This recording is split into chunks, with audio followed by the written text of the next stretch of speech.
Então vamos lá agora para a unidade 5 do livro de nutrição hospitalar, paciente e adulto. Guia de alimentação cardioprotetora. Então existe um guia de alimentação cardioprotetora feito aí pelo Ministério da Saúde, que é sempre interessante a gente ter conhecimento da existência e, se possível, se a gente tiver tempo hábil, a gente também ler e se inteirar sobre os assuntos que tem nesse guia. O atendimento hospitalar segue uma lógica: triagem, determinação do nível assistencial, avaliação nutricional, diagnóstico nutricional e, por fim, a prescrição dietética. Como sempre, nosso trabalho deve ser baseado em protocolos para que estejamos atentos às necessidades reais do paciente e conseguirmos detectar quem está em maior risco nutricional, para que assim possamos oferecer acompanhamento e condutas que sejam assertivas. Completar dados antropométricos. Quais são os dados que a gente precisa coletar? Os dados antropométricos: peso atual, peso usual e altura. A composição corporal: dobras cutâneas tricipital, circunferência do braço. Avaliação física: sinais físicos do corpo, a face, o tronco, braços, pernas. Avaliação do consumo alimentar: entender possíveis hábitos alimentares, conhecer preferências e aversões. São alguns dados que a gente precisa coletar para a nossa avaliação e triagem. Exames laboratoriais podem sofrer alterações pelo quadro clínico do paciente, de acordo com a evolução do paciente na internação. Aí nós temos o hemograma, mostra como estão a produção de glóbulos vermelhos e brancos do corpo, além de possíveis anemia, ferropriva por deficiência de B12, ácido fólico, hemocro, e, meu, eu tenho um problema com essas palavras, hemocromatose e mesmo a imunidade. Proteína plasmática. A sua diminuição pode ser um indicador de desnutrição. Então, proteína plasmática, sua diminuição pode ser um indicador de desnutrição. Entretanto, modificações podem ocorrer por desidratação, problemas hepáticos ou mesmo inflamação. A mais comum é a albumina. Entretanto, por ter uma vida média longa, é mais sensível. Glicemia. A glicemia em jejum mostra o comportamento da glicose, assim como faz parte do diagnóstico médico de diabetes. Lembrando que quem dá diagnóstico é o médico. Pode ser realizada a hemoglobina glicada, que mostrará uma estimativa das glicemias nos últimos de 2 a 3 meses, ou seja, demonstra como está o comportamento da glicemia ao longo do tempo. Lipídios séricos. A medição do colesterol total, HDL e LDL, e dos triglicerídeos ajuda a estimar riscos para doenças cardiovasculares, hiperlipidemias, síndrome metabólica. Ferritina. A ferritina é a forma de identificarmos a reserva de ferro. Entretanto, em situações de inflamação, a mesma pode ser aumentada. Vitaminas e minerais. Medir vitaminas e minerais nos auxilia a perceber como está o estado nutricional do paciente, quadros de excesso ou deficiência. Os comumente solicitados são os eletrólitos, sódio, potássio, cálcio iônico, assim como magnésio, zinco, B12, vitamina B, D e ácido fólico. Enzimas hepáticas. Aferir TGO, TGP, gama-GT auxilia a detectar disfunções hepáticas. Creatinina, útil para a avaliação da função renal. PCR, proteína C reativa, nos mostra o quadro inflamatório do paciente. Diabetes mellitus. Diabetes mellitus. O diabetes é um crescente problema de saúde em todo o mundo e pode estar relacionado com diversos fatores. Rápida urbanização, transição epidemiológica, transição nutricional, maior frequência de estilo de vida sedentário, maior frequência de excesso de peso, crescimento e envelhecimento populacional e também a maior sobrevida dos indivíduos com diabetes. Hiperglicemia. Terceira maior causa de morte prematura, ficando atrás apenas da hipertensão e do consumo de tabaco. Diabetes mellitus tipo 1 é uma doença autoimune, podendo ser ocasionada por diversos fatores que acarretam a destruição das células beta-pancreáticas e, por fim, ocasionam a deficiência da produção de insulina. Existe o diabetes tipo 1A, que apresenta células autoimunes circulantes, e o diabetes mellitus tipo 1B, que são idiopáticos, em que não há presença dessas células. Então, a tipo 1A apresenta células autoimunes circulantes e a B não apresenta células autoimunes circulantes. Em ambos os casos, os pacientes serão insulinodependentes, ou seja, no tratamento, além de ajustar o estilo de vida, precisamos manter uma alimentação com controle de carga glicêmica e ajustar as quantidades de carboidratos, contagem de carboidratos, e de insulina a ser aplicada para o controle da glicemia. Diabetes mellitus tipo 2 corresponde a cerca de 90% dos casos da doença, sendo comum a partir de 40 anos, e estão relacionados com diversos fatores, dentre os quais a alimentação, a obesidade e a inatividade física.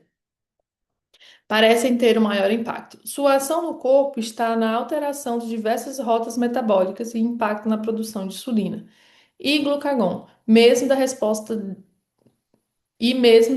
dessas pelo tecido, com associação com resistência à insulina. O tratamento da doença se dará pela mudança de estilo de vida e uso de medicamentos para melhorar a sensibilidade à insulina. A hiperglicemia é uma internação. Gente, desculpa. Calma, vamos lá. A hiperglicemia em uma internação não é exclusividade para pacientes diabéticos. Em muitos casos, pelo estresse, catabolismo e inflamação do corpo, o organismo reagirá com menor sensibilidade à insulina. E isso faz com que tenhamos que ter uma atenção com todos os pacientes internados. A hiperglicemia está associada a fatores como aumento do tempo de internação, complicações cardíacas, distúrbios hemodinâmicos, riscos de infecção e comprometimento da cicatrização.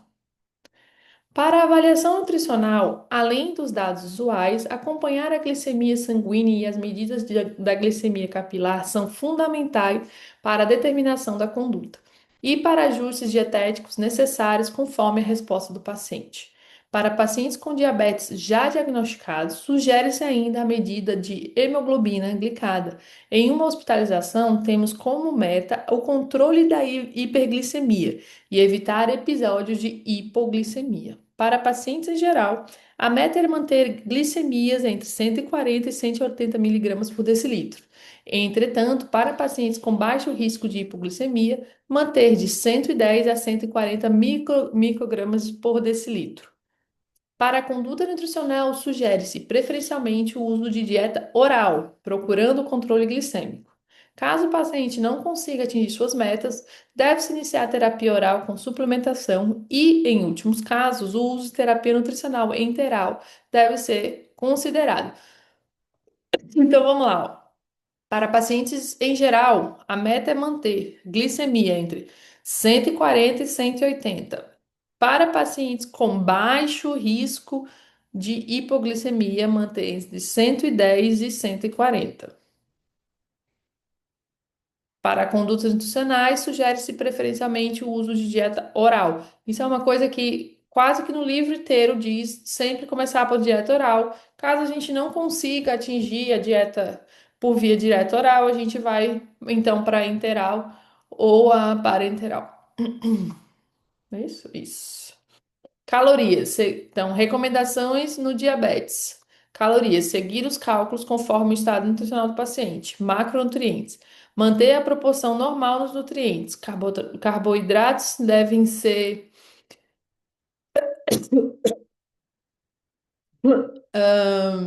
Gente, peraí. Maior ou igual? Deve ser maior ou igual que 130 gramas por dia, priorizando os carboidratos complexos. Utilizar alimentos com baixo ajustes, utilizar alimentos com baixo índice e carga glicêmica, assim como ofertar quantidades adequadas de fibras, pelo menos 20 gramas, não ultrapassar 10% do VET com sacarose. Macronutrientes. Observar possíveis deficiências. A hipoglicemia também é uma situação comum nas internações hospitalares e deve ser acompanhada de forma dinâmica, visto estar relacionado com maior tempo de internação, morbidade e mortalidade. São definidas quando qualquer glicemia estiver com valores menores que 70 microgramas por decilitros e consideradas graves quando estiverem com valores menores do que 54 microgramas por decilitros. São definidas quando qualquer glicemia estiver com valores menores que 70 e considerada grave se estiver com menor que 54. Além de quantidade errada de insulina e condições do paciente, sintomas como vômitos e diminuição da ingestão oral são comumente relacionados com este quadro. Glicemia menor que 70 microgramas por litro. Consciente e alimentando-se. Administrar 15 gramas de carboidrato de absorção rápida, uma colher de sopa de açúcar ou 30 ml de soro glicosado a 50% diluído em água filtrada. Rever o valor da glicemia capilar após 15 minutos. Se não houver reversão da hipoglicemia, repetir o processo. Glicemia menor que 70 miligramas por litro. Jejum intencional e com acesso venoso prévio. Administrar 30 miligramas de glicose 50%, diluídos em 100 ml de soro fisiológico 0,90%, de EV, eu não sei. Repetir a glicemia capilar em 5 minutos e, se não houver recuperação, o procedimento deve ser repetido. Após a correção imediata, é necessário oferecer alimentos, se possível. Caso não seja possível, aumentar o aporte calórico endovenoso. Eu acho que EV é endovenoso. Em torpor ou inconsciente e sem acesso venoso prévio, administrar uma ampola de glucagon por via intramuscular ou subcutânea. Quando consciente, oferecer alimentos, se possível, continuar a tentativa de acesso venoso periférico. Doença obstrutiva pulmonar crônica. A doença obstrutiva pulmonar crônica é a quarta principal causa de morte no mundo. Sua causa está associada com uma exposição contínua a partículas e gases que levam aos problemas respiratórios e alveolares, com sintomas gerais de tosse, dispneia e produção aumentada de escarro. Na avaliação nutricional da doença obstrutiva pulmonar crônica, além dos dados padrões, deveremos considerar a gasometria arterial, que irá nos mostrar o balanço nitrogenado do paciente. Durante a internação, todos os pacientes com DPOC devem receber avaliação nutricional, com especial rigor para pacientes com perda involuntária de peso significativo. Pelo hipermetabolismo e hipercatabolismo relacionado com a doença, diversas vezes não conseguem atingir suas metas através da alimentação, piorando seu estado nutricional, com perda importante de massa magra, ocasionando disfunção esquelética e sarcopenia. Esses quadros, além do agravamento de sua condição, estão diretamente relacionados com a morbidade e mortalidade. Então, as pessoas que possuem doença obstrutiva pulmonar crônica, elas possuem um hipermetabolismo e um hipercatabolismo, e elas podem, diversas vezes não conseguem atingir suas metas através da alimentação, vão piorar, vão perder massa magra, vão perder várias funções e ter uma sarcopenia. Esses quadros, além de agravamento da condição, estão diretamente relacionados com a morbidade e a mortalidade. Recomendação para pacientes com doença obstrutiva pulmonar crônica. Calorias de 30 a 45 quilocalorias por quilo de peso por dia, ou 1,3 a 1,7 vezes a taxa metabólica basal. Macronutrientes, carboidratos de 40 a 55%, proteínas de 15 a 20%, lipídios de 20 a 35%. Ajustes: garantir um bom aporte proteico para manter massa magra do paciente e reduzir o catabolismo. O uso de ômega 3 pode beneficiar os pacientes. Dietas ricas em lipídios podem diminuir a produção de CO2, o que pode beneficiar pacientes em estado mais graves ou em desmame de ventilação. Micronutrientes: atentar para possíveis deficiências, controlar eletrólitos, o uso de vitamina C, vitamina E, zinco e selênio parece melhorar a recuperação dos pacientes. Hipertensão arterial. Calma aí, ó. Micronutrientes para pessoas com doenças obstrutivas pulmonar crônica. Atentar para possíveis eficiências de controle. O uso de vitamina C, vitamina E, zinco e selênio parece melhorar a recuperação dos pacientes. Hipertensão arterial. A hipertensão arterial é uma doença crônica não transmissível, dependente de fatores multifatoriais, genéticos, ambientais e sociais, que alteram os níveis pressóricos de uma forma persistente com valores de pressão sistólica maior ou igual a 140 miligramas, esse aqui eu não vou saber, e ou diastólico maior ou igual a K90 miligramas de mercúrio, eu acho, não sei. Muitas vezes, por se tratar de uma doença assintomática, pode evoluir para complicações como doenças coronarianas, insuficiência cardíaca, acidente vascular cerebral, insuficiência renal, dentre outras. Tá, vamos lá. Então, são 140 milímetros de mercúrio ou a diastólica com maior ou igual a 90 milímetros de mercúrio. Fui atrás de saber o que que era. Isso caracteriza, então, a hipertensão arterial. É 140 e 90, né? 14 por 9 ou superiores já caracterizam a hipertensão arterial. Dentre as recomendações para prevenção e mesmo tratamento para a hipertensão arterial estão manter o peso dentro do IMC da normalidade, manter uma alimentação rica em frutas, verduras e alimentos in natura, com menor quantidade de consumo de gordura e sódio. Recomendação permanece de 2 gramas de sódio diário, equivalente a mais ou menos 5 gramas de sal por dia. 5 gramas de sal por dia, tipo, o dia todo. Conforme a diretriz brasileira para hipertensão arterial, recomenda-se que na avaliação nutricional seja realizada uma anamnese contemplando rotina de consumo alimentar e ainda se há consumo de alimentos cardioprotetores ou não. Para as medidas antropométricas, além de peso, altura e determinação do IMC, o uso da circunferência abdominal é imprescindível pela correlação com o risco de doenças cardiovasculares, por demonstrar maior acúmulo de obesidade central. Para a população em geral, os valores de risco são maior que 80 para mulheres e maior que 94 para os homens. Recomendação para pacientes com hipertensão arterial.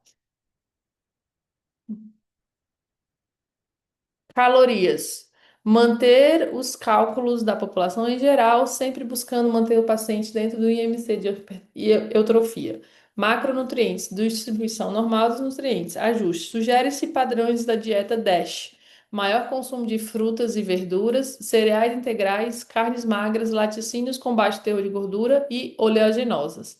Micronutrientes. Restringir o sódio faz necessário para as recomendações de 2 gramas de sal adicionado ao dia. Consumo de potássio e de cálcio são recomendados. Doença renal. As doenças renais são complicações em saúde que aumentam a morbidade dos pacientes internados e necessitam de maior atenção do nutricionista. O estado nutricional tem papel fundamental na saúde e nos desfechos clínicos dos pacientes com doença renal. Não há dúvidas que a desnutrição tem alta prevalência e está intimamente associada a resultados clínicos adversos e aumento da taxa de hospitalização, complicação e mortalidade nessa população. Tanto a desnutrição como a obesidade são fatores de risco para as doenças renais, impactando no agravamento da doença. Para uma boa avaliação nutricional, os seguintes critérios devem ser levados em consideração: desnutrição, perda involuntária de peso, maior que 10% do seu peso nos últimos 6 meses. IMC, menor que 18 quilos por metro quadrados, baixa ingestão calórica e proteica. Obesidade, devido à mudança de composição corporal pela retenção hídrica, especialmente pacientes com DRC, o IMC não é uma medida confiável. A circunferência abdominal consegue indicar melhor a gordura abdominal. Então, pacientes com doença renal, a composição corporal tem bastante retenção hídrica, então Sugere-se e disse que, especialmente, o IMC não é uma medida confiável. A circunferência abdominal consegue identificar melhor a gordura abdominal. Existem algumas definições para doenças renais que são subdivididas. Injúria renal aguda, IRA, considerada uma síndrome que tem como característica o rápido e repentino declínio da função renal, acúmulo de metabólitos, toxinas e medicamentos no sangue. Seu diagnóstico se dará quando houver aumento da creatinina sérica em maior ou igual que 50% dentro de 7 dias, ou o aumento da creatinina sérica em maior ou igual que 0,3 miligramas por decilitros, de 48 horas,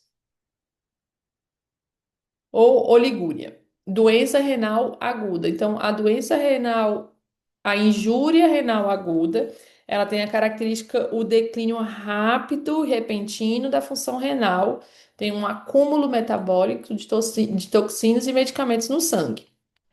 Já a doença, quando houver aumento da creatinina sérica, então, como se dará o diagnóstico? Quando houver aumento da creatinina sérica em 50%, dentro de 7 dias, e ou maior ou igual que 0,3 em 48 horas. A doença renal aguda. Quando houver dano estrutural no rim menor de 3 meses ou taxa de filtração glomerular menor que 60 mililitros por minuto por 1,73 metros quadrados, menor que 3 meses ou diminuição da taxa de filtração glomerular. Meu Deus do céu!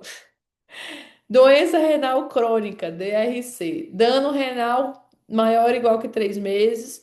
Ou TFG menor que 60, taxa de filtração glomerular. TFG. Menor que 60 mililitros por minuto. Deus, é isso? É isso, gente. Não vou poder ajudar nessa parte, não. Doença ou injúria renal aguda. Doença, DRA, ou injúria renal aguda, IRA. A injúria renal aguda frequentemente é causada por enfermidades graves e está associada com altas taxas de mortalidade, podendo variar de 10 a 80% dos casos. Os cuidados nutricionais vão estar sempre permeados pelas demais comorbidades apresentadas. Entretanto, em geral, as recomendações devem seguir: calorias. Em obesidade, muito baixo peso deve-se calcular pelo ideal ou peso seco, 20 a 30 quilocalorias por quilo de peso por dia.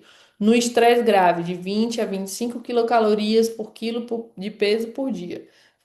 Fase inicial da doença aguda, iniciar com um aporte menor que 70% das necessidades, com evolução para 80 a 100% da meta em 3 dias. Macronutrientes, carboidratos e gorduras, seguir a diretrizes DRE. Proteínas, pacientes hipercatabólicos e sem terapia de reposição renal, 1 a 1,5 grama por quilo por dia. Reposição intermitente, 1,5 gramas por quilo por dia. Reposição contínua, 1,7 a 2,5 gramas por quilo por dia. E paciente em estado normal, 0,8 a 1 quilo por quilo por dia. Acho que é 1 grama, né? 1 grama, não 1 quilo. Será que não, acho que é sei lá. Ajuste, manejo de eletrólitos, os quais devem ser individualizados, observando os níveis séricos. Glutamina não é recomendada. Recomendação para injúria renal aguda. Glutamina não é recomendada. Micronutrientes. Pode ser necessária a suplementação de micronutrientes. Priorizar via oral, via enteral, vem depois. Casos agonizados, não se recomenda o uso de parenteral. Opção apenas para pacientes estabilizados e impossibilitados de via enteral. E aqui eu deixei mais uma vez o resuminho. Então, a terapia oral é administrada pela boca, quando o paciente consegue comer, pode incluir suplementos orais. Enteral, então a gente tem que primeiro oral, depois a enteral, o paciente da parenteral apenas se estiverem estabilizados. Sonda nasogástrica. não consegue comer, mas o intestino funciona. Fórmula específica para cada condição. Parenteral, intravenosa, intestino não funciona ou está contraindicado. Mais cara, mais risco, exige monitoramento. Lembrando que quem vai definir essas vias é um fisioterapeuta. Insuficiência renal crônica. A insuficiência renal crônica é uma condição que coloca em risco nutricional os pacientes, havendo uma alta prevalência da desnutrição entre eles. Muitas vezes, pela sua condição clínica, o estado de hipercatabolismo e a baixa ingestão alimentar podem agravar sua condição e aumentar riscos, não apenas da desnutrição, mas de hospitalização, complicação e mortalidade. Para avaliação antropométrica, precisamos entender que o paciente renal apresenta diversas particularidades, como o edema, o que dificulta o uso de dados objetivos como o IMC. Afinal, se não houver a correção para o peso seco, teremos dados superestimativos e, por vezes, eles poderão atrapalhar o diagnóstico precoce de desnutrição. Calorias. Seguir recomendações gerais, conforme o estado nutricional dos pacientes, entre 25 e 35 gramas por quilo, não, quilocalorias por quilo de peso por dia. Usar peso atual ou, em caso de obesidade, pelo peso ideal para os cálculos. Micronutrientes, carboidratos e gorduras, seguir o DRI. Proteínas não dialisados 0,55 a 0,8 gramas por quilo por dia, sem risco nutricional. E com diálise 1 a 1,2 gramas por quilo por dia. Ajuste. Em caso de pacientes em risco nutricional ou desnutrição, pode ser necessária a suplementação de aminoácido essencial. Em caso de diálise, pode ser necessário correção na ingestão de líquidos para a recuperação de peso. Micronutrientes, atentar ao consumo de sódio, fósforo e potássio, salvo se perceber deficiência de outros nutrientes seguindo a DRI. Como sempre, a principal via de alimentação a ser considerada é a oral. Em casos de desnutrição ou mesmo risco, deve-se considerar terapia nutricional para complementar as necessidades. Primeiramente, a partir do uso de suplementos alimentares e, em último caso, poderemos usar o uso de terapia enteral, seja complementar ou exclusiva. Enteral.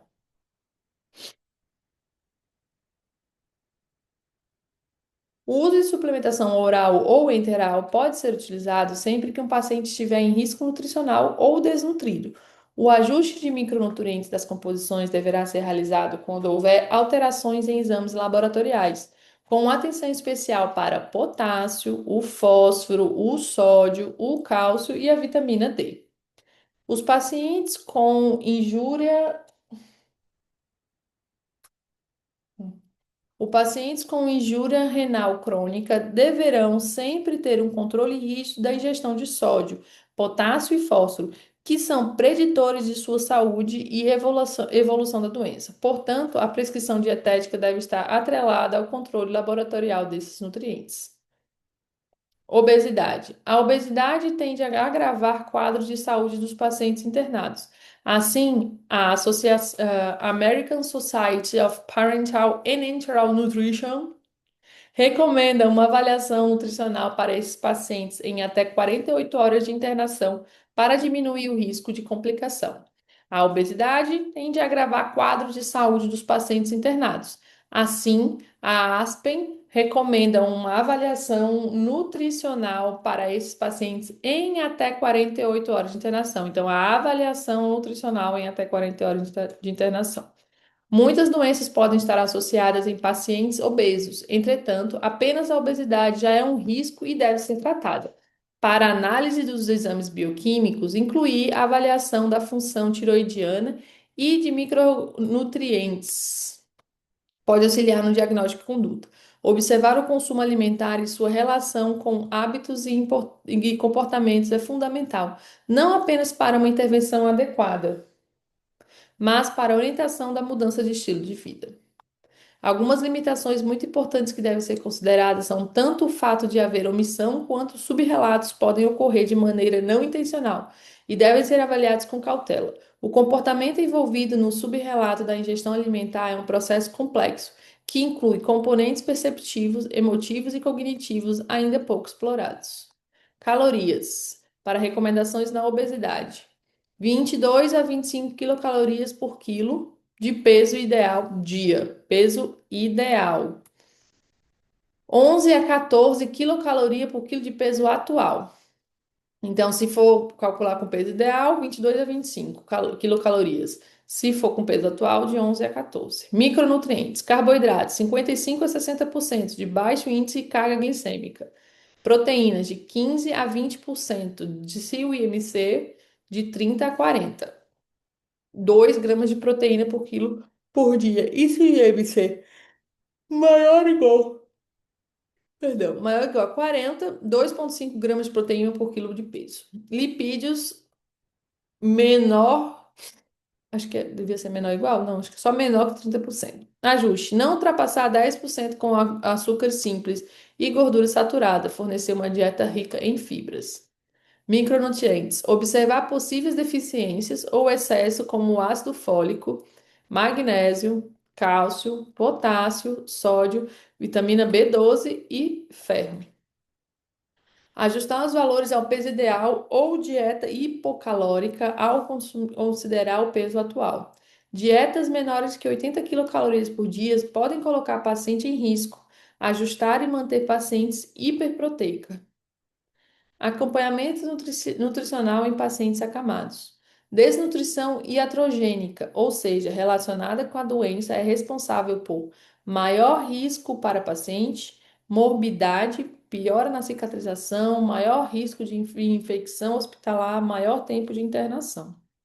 O peso estimado pode ser realizado através do cálculo com o uso de circunferência e pregas, assim como através do IMC. O peso do paciente é fundamental para a determinação do estado nutricional, gastos energéticos e até mesmo volumes de medicamentos a serem utilizados. A estatura pode ser aferida pela altura do joelho ou pela extensão dos braços. Em último caso, pode-se usar a estatura recumbente. Coloca-se o paciente na posição supina, com o leito na horizontal, faz-se as marcas no lençol no topo da cabeça e na base dos pés e mede-se com a fita métrica. Conduta nutricional. Para os cálculos nutricionais, devemos atentar para a doença de base e sua condição clínica. Em casos, por exemplo, de pacientes neurológicos com perda de peso ou mesmo em catabolismo, sugere-se a manutenção de uma dieta hipercalórica, em média 30 quilocalorias por quilo de peso por dia. Mesmo para pacientes acamados, a alimentação oral será prioridade. Entretanto, em uma boa parte dos casos, os pacientes não conseguem atingir suas metas, seja por não tolerar ou por apresentar risco. Sempre solicitar a avaliação do fonoaudiólogo para determinar. Eu falei fonoaudiólogo, né? Para determinar possibilidades ou não da alimentação. Nesses casos, sugere-se o uso de terapia enteral para pacientes em recuperação.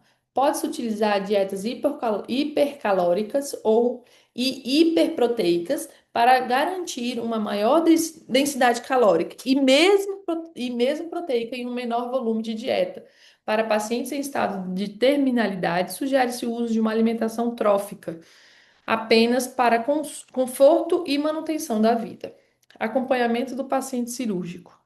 Não há recomendação para longos períodos de jejum. Assim, devemos tentar interferir de forma a manter o paciente o mínimo possível no estado não alimentado. Preconiza-se o jejum de sólido de 6 horas e de líquido de 2 horas antes do procedimento. O paciente pós-cirúrgico permanecerá em jejum até estar bem acordado e estável. Entretanto, recomenda-se o início precoce da alimentação, procurando iniciar no máximo 24 horas. Mesmo em cirurgias de grande porte, percebe-se benefício em pacientes que receberam alimentos, mesmo que líquidos claros, em poucas horas após a cirurgia. Nós terminamos aqui a unidade 5 e agora a gente vai fazer as perguntinhas. Essas são perguntinhas são do livro mesmo, tá? Uma coisa que eu vou falar para vocês, até que na prova eu faço isso, eu normalmente não leio esses textos gigantes porque me desconcentram, então eu já pulo para a parte efetivamente da pergunta. Se eu tenho muita dúvida, eu vou e volto no texto para ver se ele me dá alguma dica do que eu posso Marcar ali. Normalmente não dá, mas, né? Mediante as informações acima, podemos afirmar: paciente apresenta IMC de 34, entretanto, devemos considerar o peso do paciente ajustado por causa da doença renal. Esse tipo de pergunta a gente tem que ler todo o enunciado, porque é a pergunta inteira, não é um texto aleatório, né? Fui explicar para vocês justo nessa. Ao avaliar um paciente no hospital, coletamos as seguintes informações: paciente de 48 anos, com 102 quilos e 173 centímetros. Interna com um diagnóstico de diabetes tipo 2, hipertensão e lesão renal. Tento internado para iniciar tratamento dialítico. Paciente relata que tem apresentado náuseas e por isso não tem conseguido comer direito, relatando alguns episódios de hipoglicemia ao acordar. No prontuário apresenta glicemia capilar de 82 microgramas por, não, 82 miligramas por decilitro. Vamos lá. Paciente apresenta IMC de 34 quilos por metro quadrado, entretanto, devemos considerar o peso do paciente ajustado por causa da doença renal. Doença renal, a gente tem lá que por causa do edema, a gente tem que ajustar, né? Lembrando o IMC, a gente vai fazer o quê? A gente vai fazer 102 dividido por 1,73 ao quadrado. Lembrando que 1,73 vai ser 1,73 vezes 1,73, né? 1,73 vezes 1,73, a gente tem 2,99. Então, vai ser 102 dividido por 2,99. 34,11. É isso aí. Então, essa resposta aí, essa alternativa está certa. Neste momento, o principal objetivo é atender às demandas relativas à insuficiência renal, sendo que demais comorbidades deverão ser avaliadas em um segundo momento. Para esse paciente, será considerada a restrição de sódio, oferecendo apenas 2 gramas de sal por dia. Deixa eu só ver aqui o que ele deu de resposta no livro. Peraí.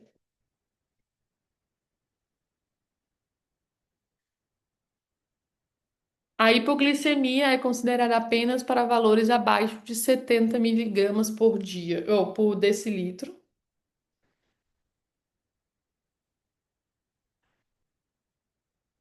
Entretanto, os sintomas nos mostram que o paciente apresenta glicemias mais elevadas ao longo do dia. Devemos adequar a alimentação para normalizar as mesmas.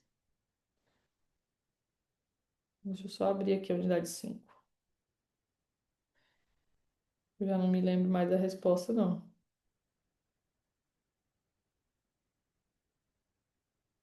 O principal objetivo é atender as demandas relativas à insuficiência renal, sendo que demais comorbidades deverão ser avaliadas em segundo momento. Não, não sei dizer, e aqui ele só fala a opção A. É isso, gente. Aceita que dá menos, né?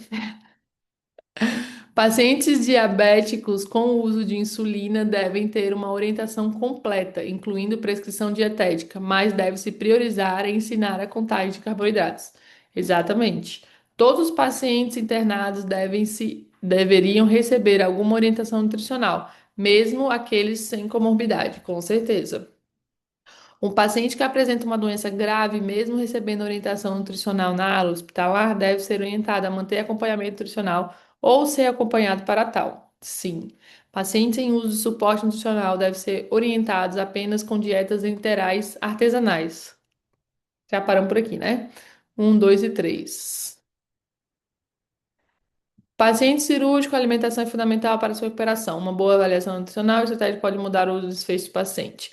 A abreviação do jejum no pré-operatório mantém pacientes com no máximo 6 horas sem receber qualquer tipo de alimento e líquido.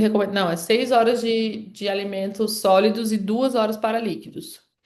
Um paciente bem alimentado antes da cirurgia é importante para diminuir o risco de infecção e desfecho do paciente, devendo apenas se manter em jejum prolongado no pós-operatório. Também não tem nada de prolongado, é 24 horas depois. A e B são falsas. Pronto, gente, mais uma para conta.